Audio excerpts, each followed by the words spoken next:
संगोष्ठी के उद्घाटन कार्यक्रम में उपस्थित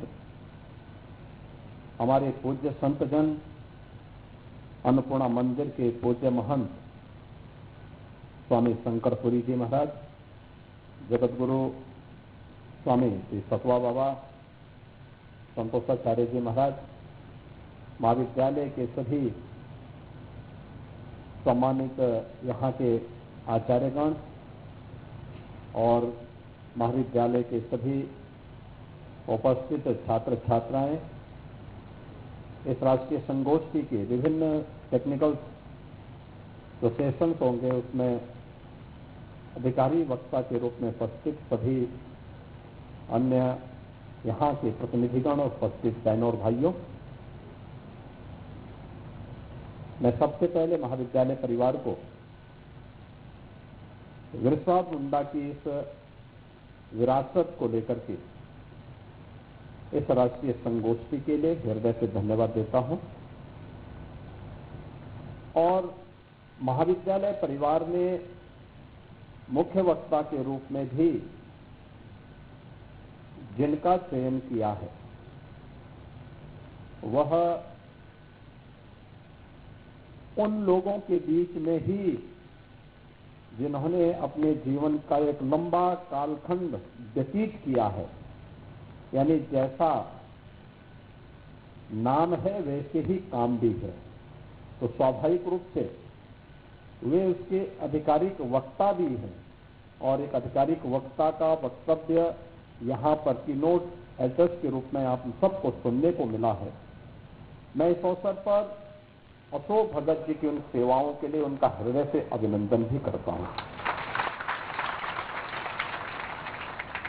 आप ही की तरह अखिल भारतीय विद्यार्थी परिषद के एक कार्यकर्ता के रूप में, एक संगठन मंत्री के रूप में, राष्ट्रीय स्वयंसेवक संघ के मार्गदर्शन में उन्होंने अपना जीवन जिया और फिर उन क्षेत्रों में जाकर के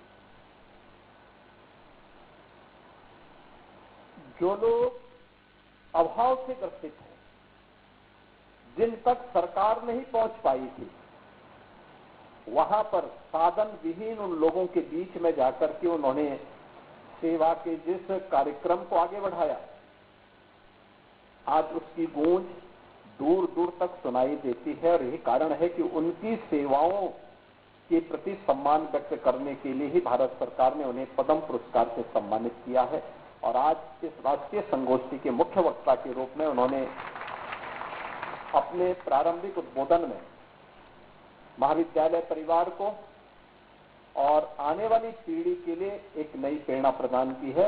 ये सचमुच महाविद्यालय परिवार के लिए एक उस विरासत को एक नई जीवनी देना है, एक जीवंतता देना है, जिस विरासत को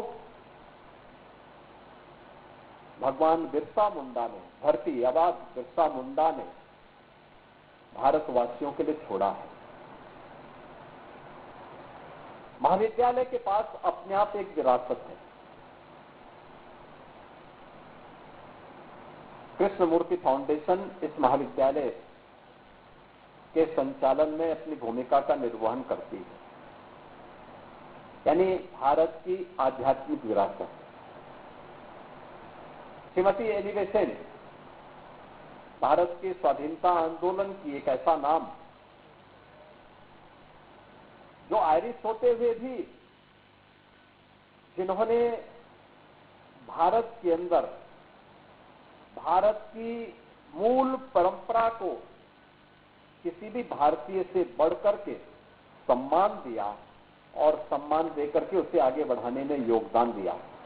महामना मदन मोहन मालवीय, जिनकी विरासत बीएचयू के रूप में हम सबके सामने है और देश के अंदर भारत की मूल परंपरा को आगे बढ़ाने की एक बहुत बड़ी विरासत वे हम सब के लिए छोड़ चुके हैं।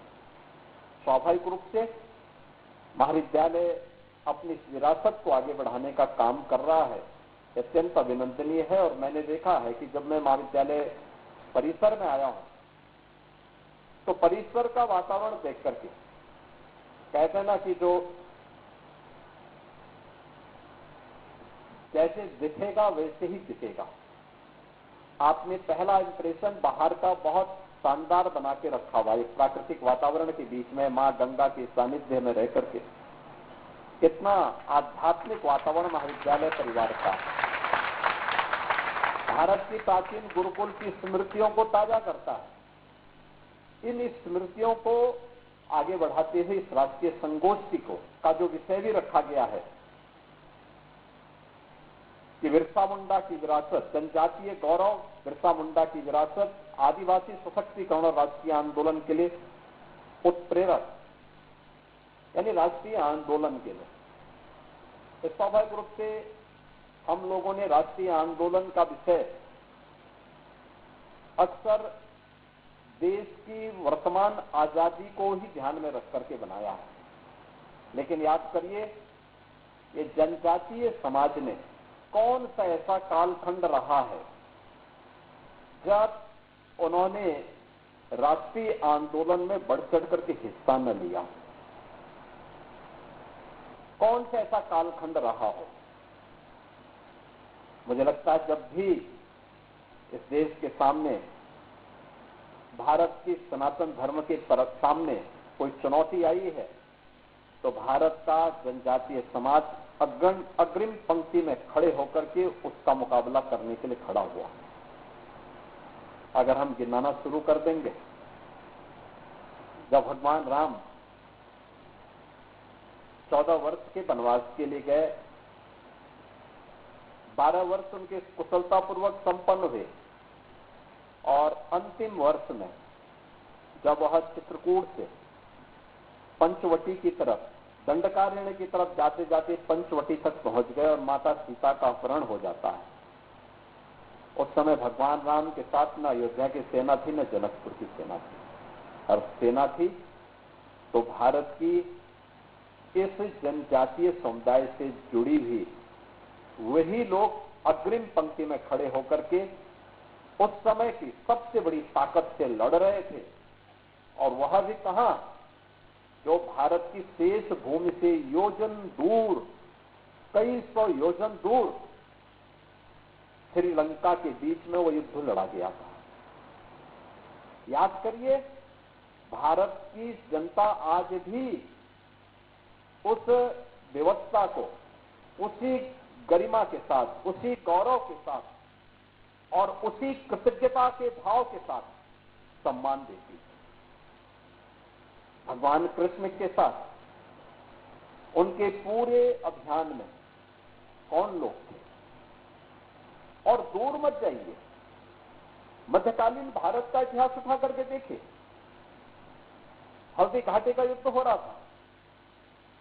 हल्दी घाटी के युद्ध के दौरान जब महाराणा प्रताप को